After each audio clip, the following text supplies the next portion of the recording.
Go back in time, if you will, to 2007. Think about everything going on at the time.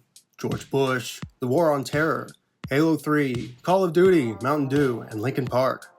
Young society was running on the highs of testosterone and the military-industrial complex. If you were a 13 to 30-year-old male at the time, this was aimed directly at you. It sure was for me. But what was Transformers doing back in 2007?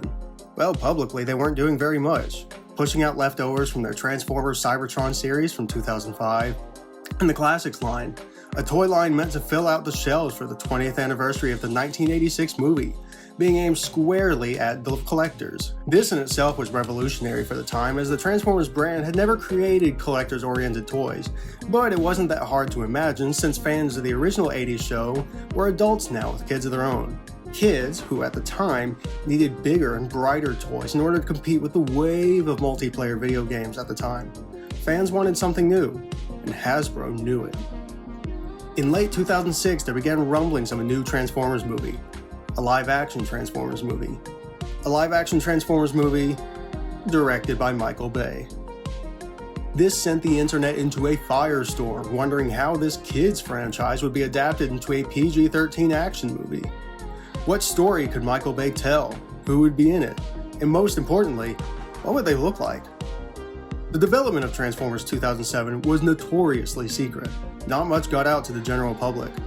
And what did get out was hard to verify because of how scarce reliable information was on the internet, even back then. Hasbro got the privilege of releasing high-quality designs for the main cast on their own first, with no real leaks to spoil the fun. The reactions were mixed, to say the least. Many older fans hated the redesigns, and mass online protests ensued to change them. Where younger fans instantly latched on as some of the most iconic vehicles of the modern day got to become Transformers themselves. 2007 came, and the movie brought the Transformers brand back into the cultural zeitgeist in a big way, and this time, it's here to stay. But let's play a game of alternate history, shall we?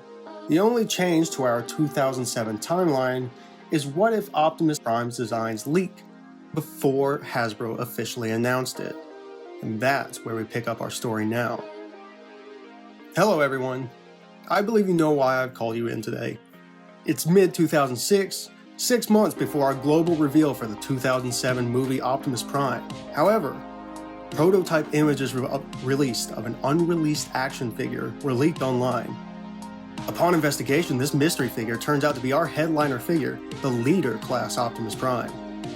The pictures spread rapidly through collector forums and early social media, generating mixed reactions and wild speculation. This leak threatens the security of the Transformers brand and Hasbro intellectual properties on our own, disrupting our coordinated marketing campaign between various sponsors and retailers that are also marketing the film.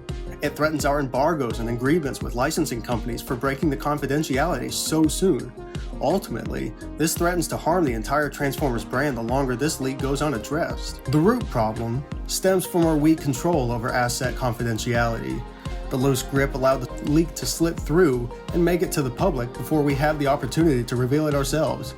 These leaks can heighten consumer skepticism, and early criticism can negatively shape the public's opinion of the product before it's even released. The leak of the physical figure from the factory also means that there is a possibility that the figure can be illegally reproduced, severely impacting retail sales and profits over the short and long term if we want to reuse this mold.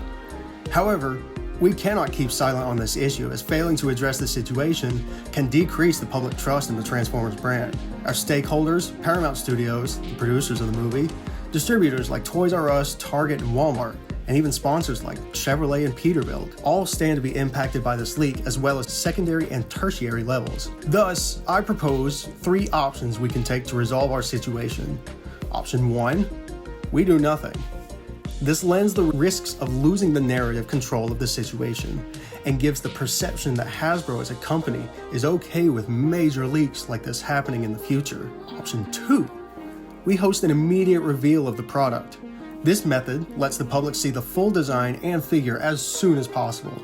This lets us immediately regain narrative control of the situation, However, it risks putting out an incomplete design that may have some flaws or errors that could impact the performance of the figure that could otherwise be solved with the extra time. Option 3, we publicly acknowledge the leak and strategically reveal the product. This gives us the most transparent option available. We can prove to the forums and communities that this is in fact a real model and give the audience some insight into the intricate production of action figures. This reassures retailers and sponsors that we have control of the situation and that we can utilize it for our own success.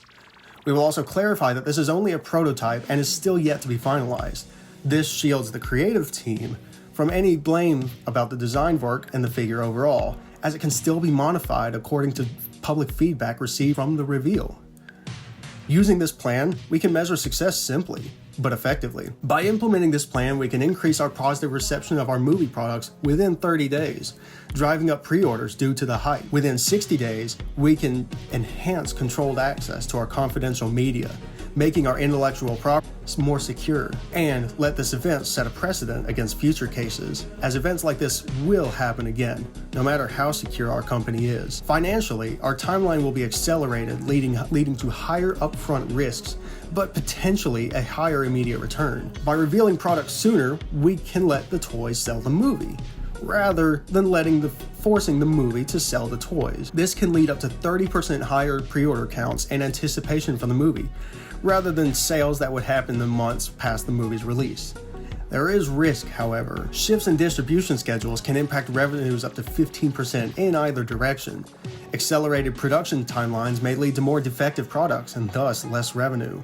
Adjustments will often also have to be made at the retail level to prepare for the influx of movie licensed products, potentially hurting the sales of figures that are on shelves now. In terms of workplace culture, there will be a split among responsibilities. Since the leak was from the factory level overseas, the blame does not immediately lie on the creative team, as they were only tasked with the design of the project, but they will bear the brunt of the criticisms leveled by the public. However, on the factory side, steps can be taken to ensure that all workers are vetted and not at risk of stealing prototypes or defective copies. Steps can also be taken to accurately inventory prototypes and ensure defective copies are set for destruction and confined within the factory. On the community culture side, an efficient, transparent marketing campaign between us and the consumers can help foster trust within the community. Official content is infinitely more valuable than leaks, as an official statement eradicates all speculation and doubt. It also maintains excitement within the community, as it shows we are just as dedicated to this project